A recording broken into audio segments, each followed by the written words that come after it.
There's a reason they call it a jet stream.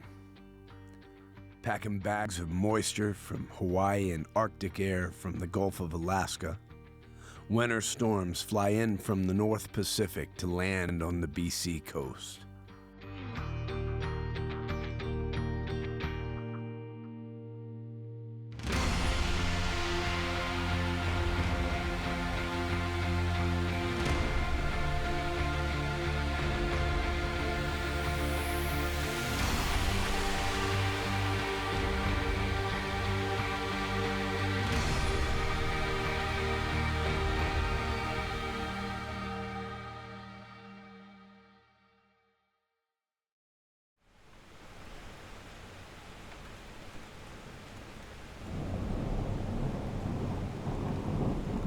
Brooding, powerful, uncorrupted. When they arrive, the tempests are soon locked in battle, fighting to find a way up and over through a labyrinth of mountains driven by a river of snow. I went down to the river, flowing out onto the sea. On my way to the ocean, let the spirits swallow me. I got low down in the water, I let the current guide my bones. I got 9 kinds of trouble, I'm just trying to find my way home. One of the most underrated types of storms in the world are these big areas of low pressure in the Pacific. They form in the Gulf of Alaska, pressure on par with a Cat 2, Cat 3 hurricane, pulling in moisture from well over 1,000 miles away. At first, it hits the coastal ranges of British Columbia, Washington, and Oregon, eventually working its way over all of these mountain ranges until it takes a bit of a break right at the base of the Rocky Mountain Trench.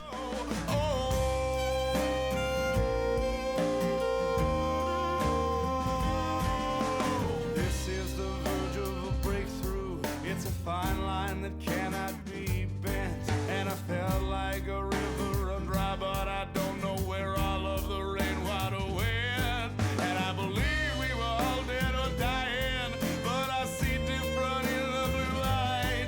There is no such thing as a dawn or a dusk. It's daylight until it is night. You gotta fight through the dimming, you gotta run into the west. These storms will pull in moisture up and over a gigantic mountain ridge in the Lizard Range and then into the Cedar Valley. It squeezes out every last bit of moisture. It's the perfect recipe for a lot of high quality, light, dry snow falling in the Cedar Valley. It's an excellent recipe for excellent skiing conditions. There is no such thing as a dying man. We're alive till the moment we're dead. And a drowning man is just a living man who hasn't run out of his last bit of breath.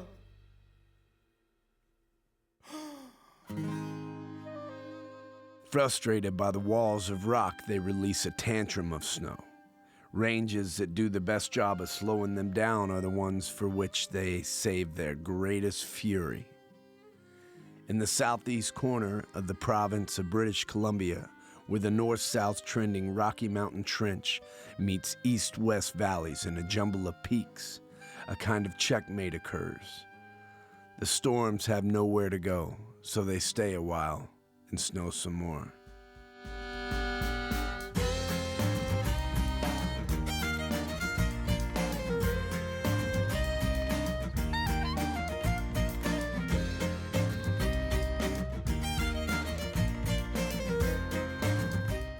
The snow may have flown in, but to meet it you drive.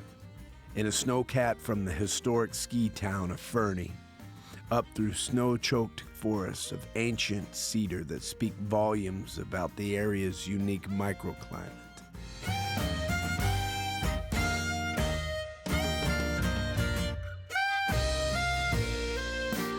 Below stone-white ramparts of the dramatic Lizard Range, you step into a world removed.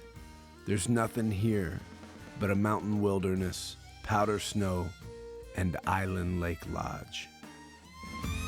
I went down to the river, flowing out onto the sea. On my way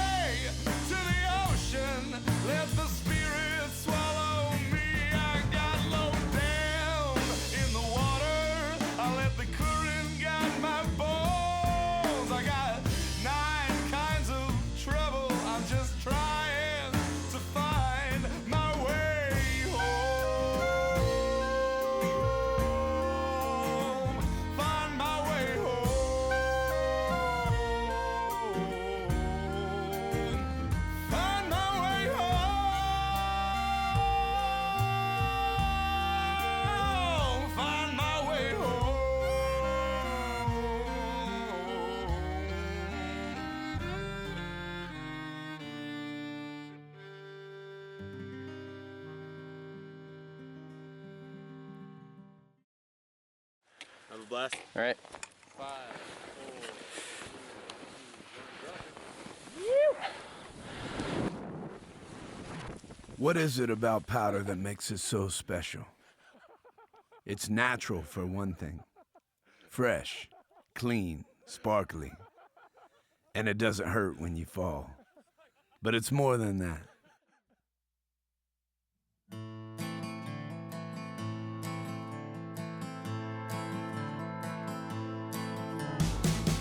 Aficionados will tell you that there's a transcendence to being in powder that cuts to the heart of the entire ski and snowboard experience. Something that has to be experienced to fully understand. In the backwaters beyond fables and years, there's freedom in moving on. There's a silence that may be heard loud and clear. And a simple out and natural cadence.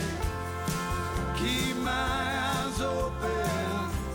Somebody got a bit of air there. Oh my God! There's nothing to fear. Yo, that was so sick though, boys. You guys fired it up. Oh, desperation, chasing horizon in the flame and flow. Powder skiing is about words, but being unable to speak. About telling, but being unable to describe. Immersion in a vacuum of quiet that fills with the pounding of your heart, the rasping of your breath, and the wind in the trees.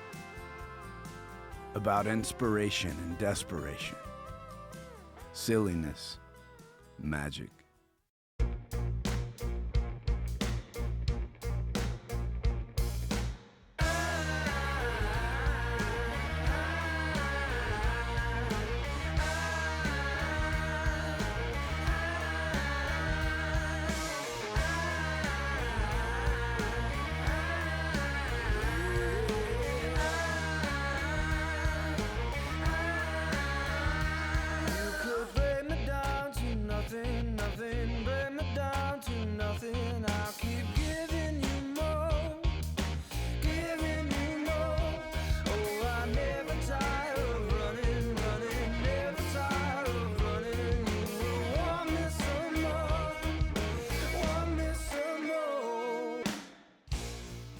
The feeling of sinking into the softness of that first turn. The momentary weightlessness on the way out. A way of life, a way of sharing. True doubt.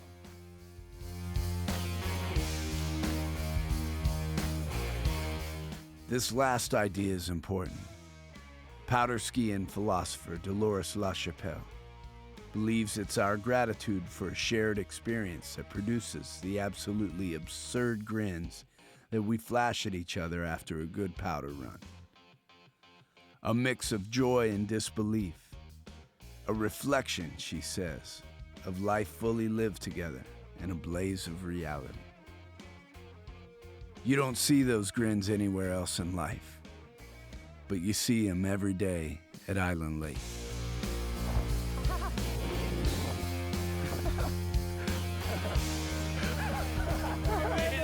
That's so fun.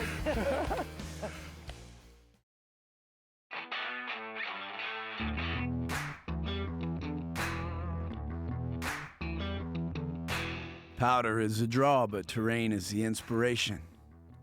And the bigger and more diverse the terrain, well, 7,000 acres of some of the most famous powder runs in all of ski and snowboard history are plenty of inspiration. Our love is a weapon.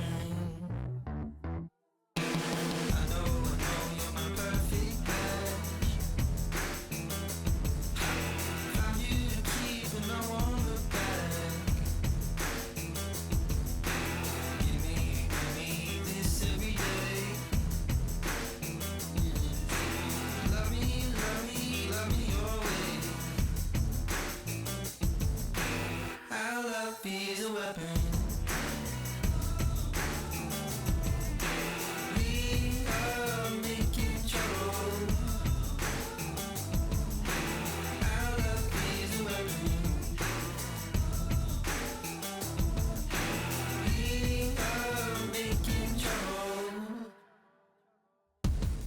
You hear stories and see photos of skiers gazing from ridges and making deep, digging powder turns, and it all looks too good to be true.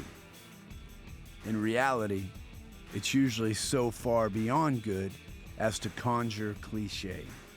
Coal smoke, face shots, powder up to here.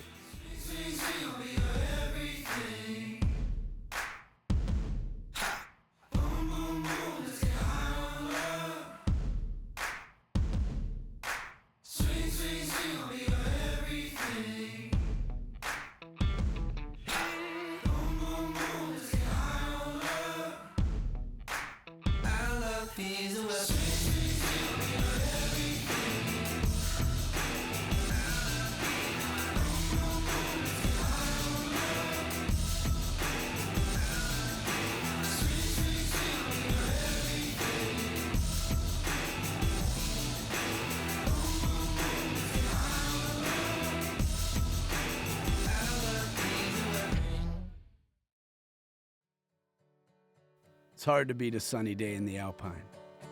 A superlative-laden checklist of open faces, steep chutes, and sweeping bowls. And if it's snowing, well, there's always the trees. Nothing could ever ruin what we have here. Me and you shooting our love from here. Sunrise unfolds, descending our toes, ready to wash in the waves. Not everyone comprehends how special tree skiing is, but here's what all the mountain animals know. Trees are shelter from the storm, a womb you crawl back into in bad weather, and a place where the snow is deeper, colder, and longer lasting. Sleep in the sea.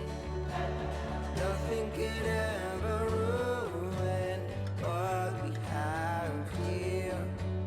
All I need is in front of me, you, my dear. With you, my dear. Sunrise unfolds, descending our toes, ready to wash in the waves. Being in the mountains and skiing powder with your friends kind of feels like home to me. It's where I dream about being when I'm not there. And you know, sure, you can be like in the comfort of your house, but when you're out in the mountains, there's something special about kind of being in the elements and dealing with nature and then just basically using it to your advantage and riding the mountain. It's pretty hard to beat.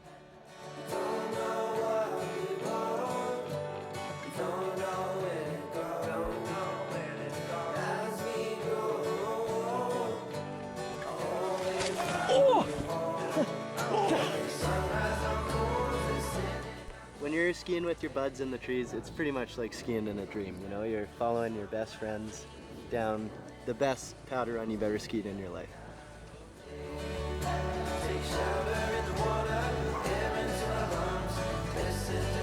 Oh yeah, Beauty.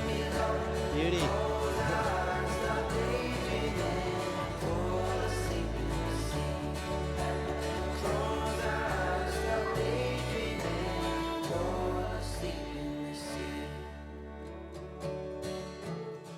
In the end, powder skiing out of a remote wilderness lodge isn't so much indulgence as cheap health care. A welcome break from the psychological crush of highways and humans. When you think about it in that way, it seems like the very essence of the balance we seek in life, and something you probably need to do.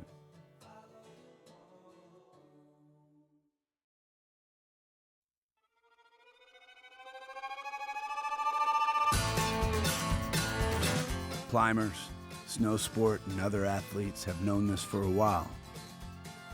So they play a game with themselves of setting limits and then stretching them. Setting and stretching. I found myself on mountain over blue sea, above chaotic dwellings in the clouds to breathe. All I want. Tugging at the elastic of life. always looking beyond for that next experience, that next horizon.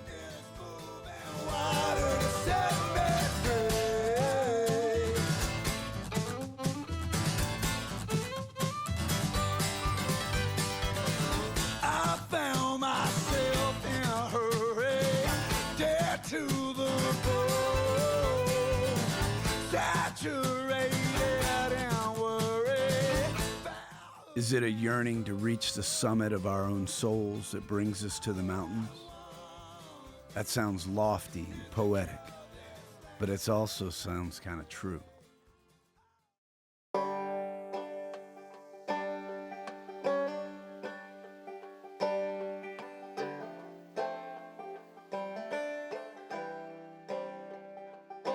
In the last 2 decades, sea changes have rippled through skiing and snowboarding. And while some of these may have started elsewhere, they always end up here, in winter's true laboratory. Mountains may be a silent sea of rock and ice and plunging geometry, but they can open up a mind like no other stimulant.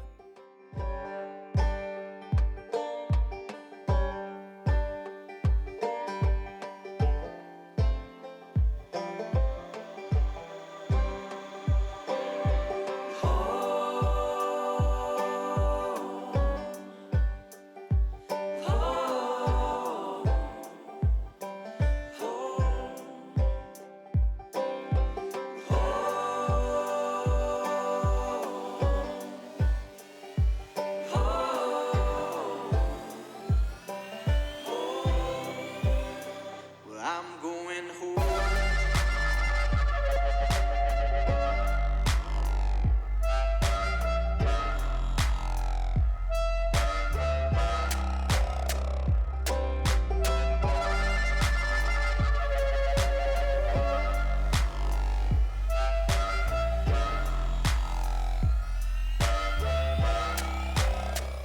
Now I can actually answer the question that people ask me all the time, where's the best place you've ever skied? I can actually finally answer that question with full confidence that I know exactly where it is.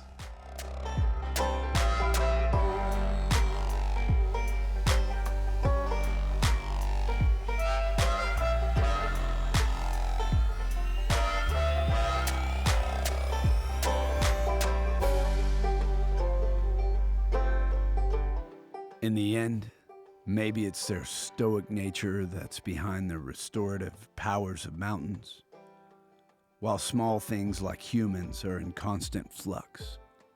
The big picture more or less stands still. Little changes in the mountains save the seasons, and the new opportunities for humans that come with these. And so back to Island Lake we go, like a wind blowing in from the Pacific.